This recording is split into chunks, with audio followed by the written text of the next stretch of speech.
మననం చేస్తుంటే మనల్ని కాపాడేదే మంత్రము. అన్ని మంత్రములను కలిగి ఉన్న మహామంత్రం వెంకటేశ మంత్రము.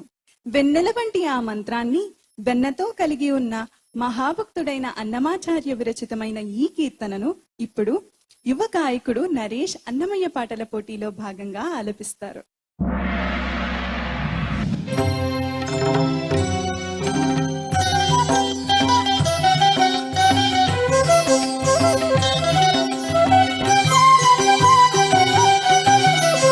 అన్ని మంత్రములు ఇందే ఆవహించెను, అన్ని మంత్రములు ఇందే ఆవహించెను. వెన్నతో నాకు కలిగే వెంకటేశు మంత్రము, అన్ని మంత్రములు ఇందే ఆవహించెను. వెన్నతో నాకు కలిగే వెంకటేశు మంత్రము, అన్ని మంత్రములు ఇందే ఆవహించెను.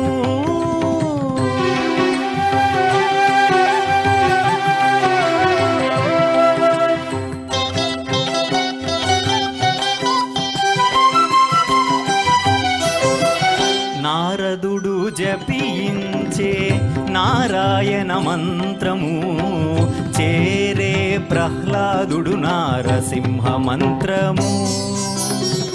నారదుడు జపించే నారాయణ మంత్రము, చేరే ప్రహ్లాదుడు నారసింహ మంత్రము.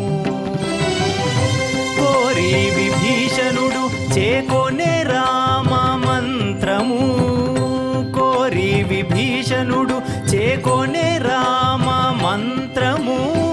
వేరే నాకు కలిగే వెంకటేశు మంత్రము, వేరే నాకు కలిగే వెంకటేశు మంత్రము, అన్ని మంత్రములు ఇందే ఆవహించెను.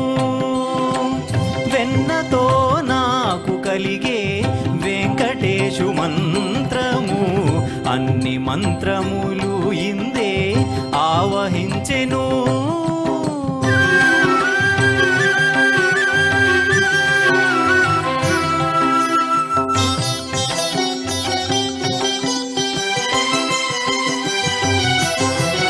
ఇన్ని మంత్రములకెల్లా ఇందిరానాథుడే గురి పన్నినదిదియే పరబ్రహ్మ మంత్రము.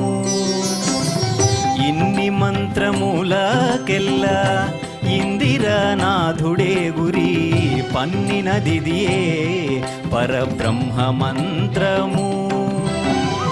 నన్ను గావగలిగే పో నాకు గురుడీయగాను, నన్ను గావగలిగే పో నాకు గురుడీయగాను. వెన్నెల వంటిది శ్రీ వెంకటేశు మంత్రము, వెన్నెల వంటిది శ్రీ వెంకటేశు మంత్రము, అన్ని మంత్రములు ఇందే ఆవహించెను. వెన్నతో నాకు కలిగే వెంకటేశు మంత్రము, అన్ని మంత్రములు ఇందే ఆవహించెను.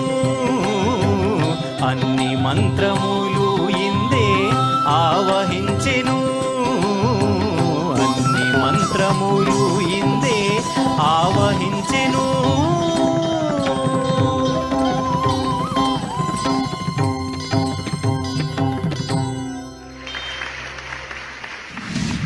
వెన్నెల వంటిది వెంకటేశుని మంత్రము అంటూ అమృతవర్షిణి రాగంలో ఆర్తితో ఆలపించారు నరేష్.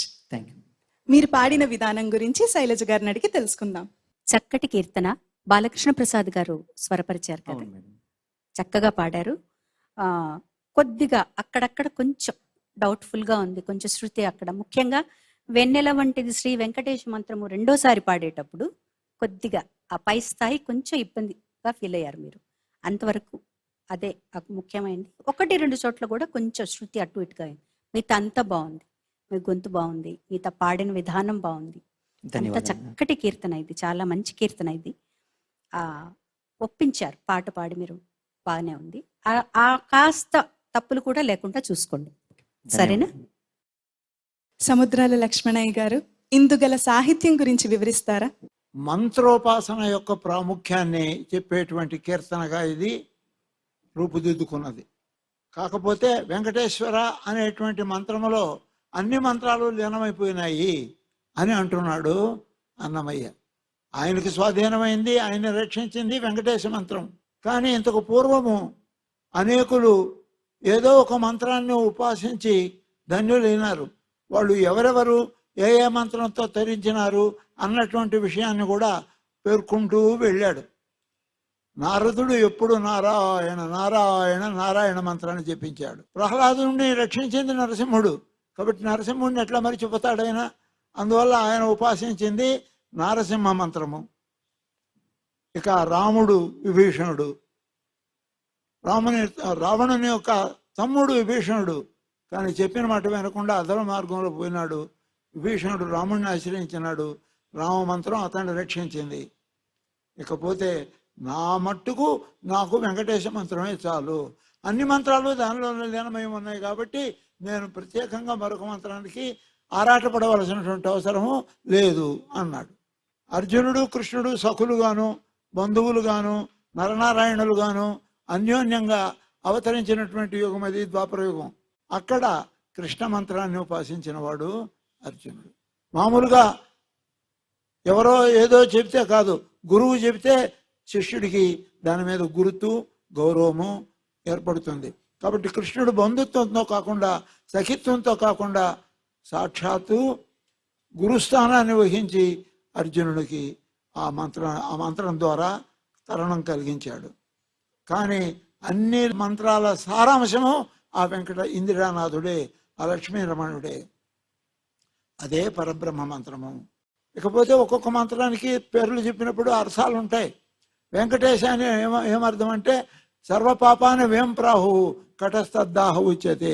వేం అంటే పాపాలు, కటహ ఆ పాపములను తొలగించేవాడు, దహింపజేసేవాడు. వేంకారో అమృత బీజం సాత్ కటం ఐశ్వర్యం ఉచ్యతే. వేం అంటే అమృతత్వం, కటం ఐశ్వర్యం ఉచ్యతే. అమృతైశ్వర్య సంఘత్వాత్ వెంకటేశ అని చెప్పినాడు.